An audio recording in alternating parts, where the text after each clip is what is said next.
Hello പുതിയൊരു വീഡിയോയിലേക്ക് എല്ലാവർക്കും സ്വാഗതം. അപ്പോൾ ഇന്നത്തെ വീഡിയോ എന്ന് പറഞ്ഞിട്ടുള്ളത് ഒരു അടിപൊളി തട്ടുകട സ്റ്റൈൽ ഗ്രീൻ പീസ് എഗ്ഗ് മസാലയാണ് കേട്ടോ. അപ്പോൾ ഇതെങ്ങനെ ഉണ്ടാക്കിയെടുക്കുന്നത് നോക്കാം.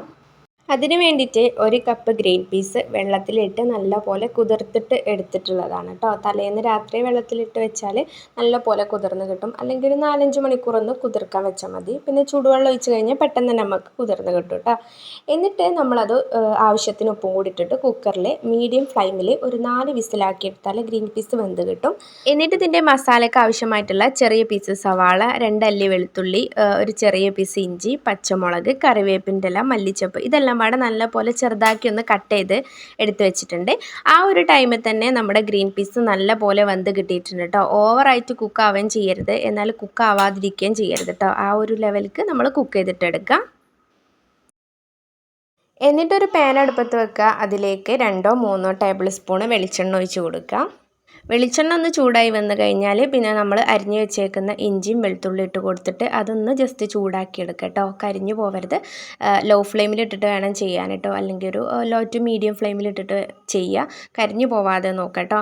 അതൊന്ന് ജസ്റ്റ് മിക്സാക്കി കൊടുത്തു കഴിഞ്ഞാൽ പിന്നെ നമ്മളിതിലേക്ക് സവാള ചേർത്ത് കൊടുക്കുന്നുണ്ട്. പിന്നെ പച്ചമുളക് കൂടി ചേർത്ത് കൊടുക്കുക. എന്നിട്ട് നല്ല പോലെ തന്നെ ഒന്ന് മിക്സ് ചെയ്തെടുക്കുക.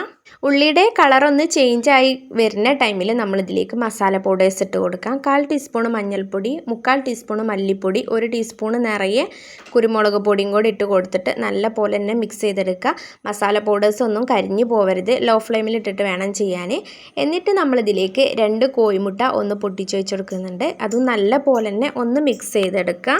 ലോ ഫ്ലെയിമിലിട്ടിട്ട് പെട്ടെന്ന് തന്നെ ഒന്ന് മിക്സ് ആക്കുക. മുട്ട സെറ്റായിട്ട് കിട്ടരുത്. സെറ്റായി കഴിഞ്ഞാൽ നമ്മുടെ ഗ്രീൻ പീസിൽ ഇത് കോട്ടായിട്ട് നിൽക്കില്ല. അതുകൊണ്ട് ഒന്ന് മിക്സ് ചെയ്തെടുക്കുക. എന്നിട്ട് നമ്മൾ വേവിച്ച് വെച്ചിട്ടുള്ള ഗ്രീൻ പീസ് ഇതിലേക്ക് ഇട്ട് കൊടുക്കുക. അങ്ങനെ ആകുമ്പോഴേ ഈ ഗ്രീൻ പീസിൻ്റെ മേലെ നല്ല പോലെ ഈ മുട്ട കോട്ടായിട്ട് കിട്ടുള്ളൂ കേട്ടോ. അതിന് വേണ്ടിയിട്ടാണ് പെട്ടെന്ന് തന്നെ ഇട്ട് കൊടുക്കണം, ഇല്ലെങ്കിൽ മുട്ട സെറ്റായിട്ട് പോവും. എന്നിട്ട് നല്ല പോലെ തന്നെ ഒന്ന് മിക്സ് ചെയ്തെടുക്കുക. കുരുമുളക് കുറച്ച് കൂടുതൽ തന്നെ ഇട്ട് കൊടുത്തു കഴിഞ്ഞാൽ നല്ലൊരു ടേസ്റ്റാണ് കേട്ടോ അത് കഴിക്കുമ്പോൾ. പിന്നെ ഇതിലേക്ക് നമ്മൾ ടേസ്റ്റ് ഒന്നുകൂടെ കൂട്ടാൻ വേണ്ടിയിട്ട് കുറച്ച് മല്ലിച്ചപ്പും അതുപോലെ കറിവേപ്പിൻ്റെ ഇലയൊക്കെ ഒന്ന് ഇട്ട് കൊടുത്തിട്ട് നല്ലപോലെ തന്നെ ആക്കിയെടുക്കുക. പിന്നെ മുട്ട നമ്മൾ ഇട്ട് കൊടുക്കുമ്പോൾ ആ ഒരു ടൈമിൽ നമ്മൾ മുട്ടയിലേക്ക് ആവശ്യമായിട്ടുള്ള ഉപ്പും കൂടി ഇട്ട് കൊടുക്കുക കേട്ടോ. ഗ്രീൻ പീസിൽ ഓൾറെഡി ഉപ്പിട്ടിട്ടാണ് വേവിച്ചിട്ടുള്ളത്. അപ്പോൾ അതൊക്കെ നോക്കിയിട്ട് ആവശ്യത്തിന് മാത്രം ഉപ്പിട്ട് കൊടുക്കുക. എന്നിട്ട് നല്ലപോലെ ഒന്നും പാടെ ഒന്ന് മിക്സ് ചെയ്തെടുക്കുക. അപ്പോൾ അത് ഇത്രയെല്ലാം ഉണ്ടാക്കിയെടുക്കാൻ നല്ല സിമ്പിളാണ് കേട്ടോ. നമ്മുടെ തട്ടുകടയിലും ബീച്ച് സൈഡിലൊക്കെ കിട്ടുന്ന അടിപൊളി ഗ്രീൻ പീസ് മുട്ട മസാല ഇവിടെ റെഡി ആയിട്ടുണ്ട്.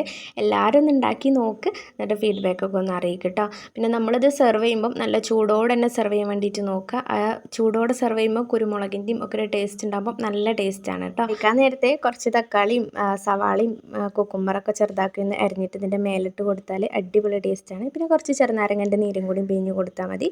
അപ്പോൾ എല്ലാവരും ഒന്ന് ഉണ്ടാക്കി നോക്കുക, എന്നിട്ട് ഫീഡ്ബാക്കൊക്കെ ഒന്ന് അറിയിക്കുക. വീഡിയോ ഇഷ്ടപ്പെട്ട് കഴിഞ്ഞാൽ ലൈക്ക് ചെയ്യാനും ഷെയർ ചെയ്യാനും പിന്നെ സബ്സ്ക്രൈബ് ചെയ്യാനൊന്നും മറക്കല്ലേ കേട്ടോ.